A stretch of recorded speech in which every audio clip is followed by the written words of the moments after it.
As President Barack Obama's visit, we're joined on the line by my colleague Sophie Mokoena, SABC News Foreign Editor. Very good morning to you. Thank you so much for your time.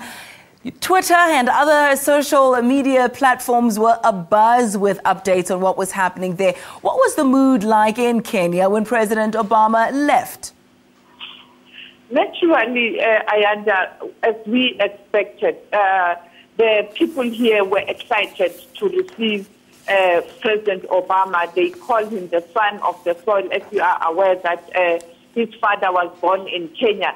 And therefore, they were very excited to see him back. You will recall that he visited this country in 2006.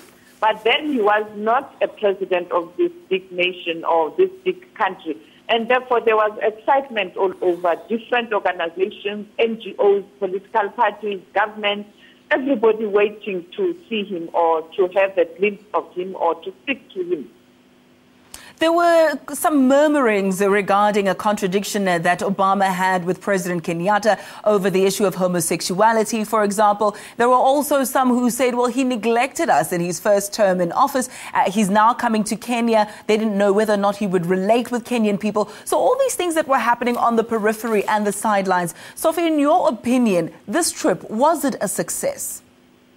Well, it's true. Politicians are human and they err at times, or people hold different views in terms of what they do or what they represent. I was at the State House during that press conference when journalists asked President Obama about his position on issues of gays and lesbians.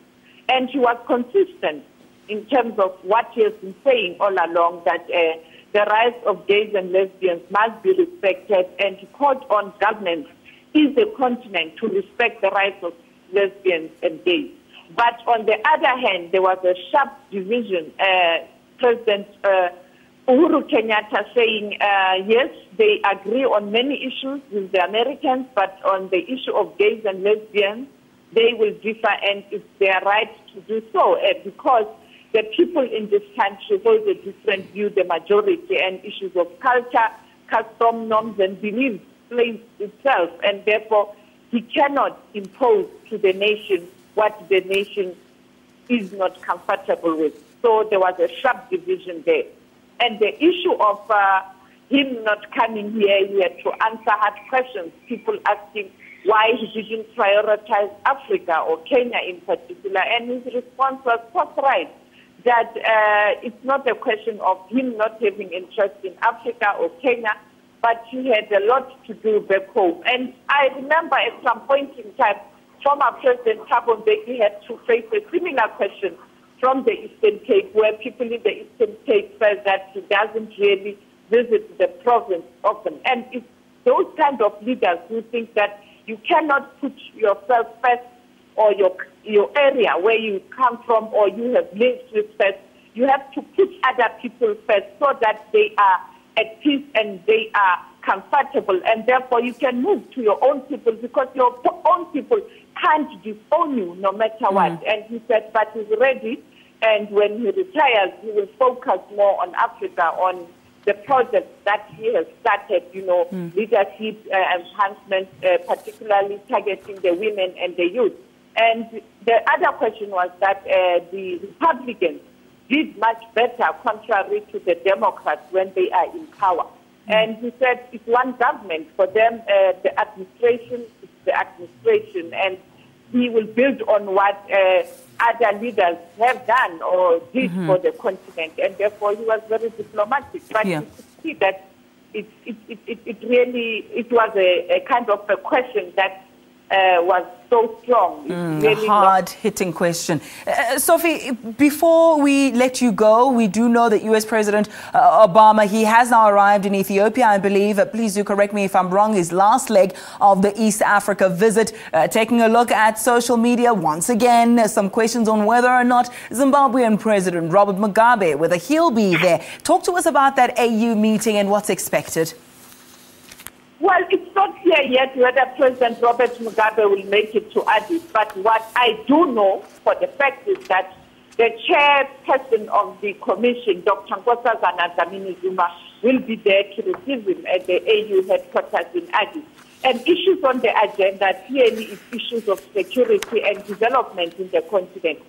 security high on the agenda because of the situation in South Sudan, the situation in Somalia. We saw what happened yesterday, barely hours before he left Kenya, after he made strong speech around issues of terror and the fact that they are kind of winning the war in Somalia, but pointing out that it doesn't take many terrorists to do a damage. Only a few can do a huge damage.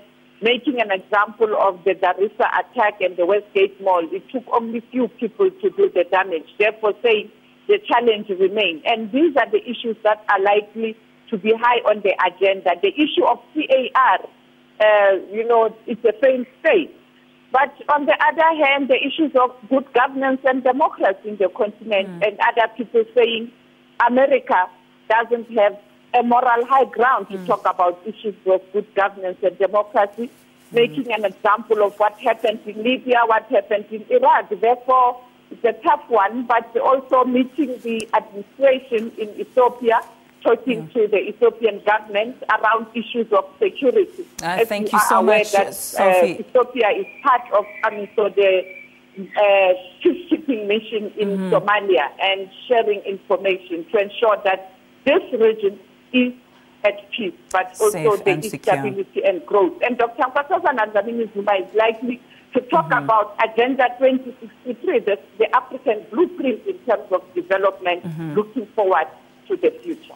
We'll have to leave it there, I'm afraid, but thank you so much for that update. And of course, Agenda 2063 is one we discussed extensively during the Pan-African Parliament that sat earlier this year. And also speaking about whether or not the US has moral high ground to speak on issues of safety. We know that just before the president arrived in Kenya, he had to face domestic issues at home regarding mass shootings. I think the latest one was one in a cinema. We'll discuss US relations in just a moment. We do have an interview related to that. But my thanks to you. Sophie Mokoena is the SABC News Foreign Editor.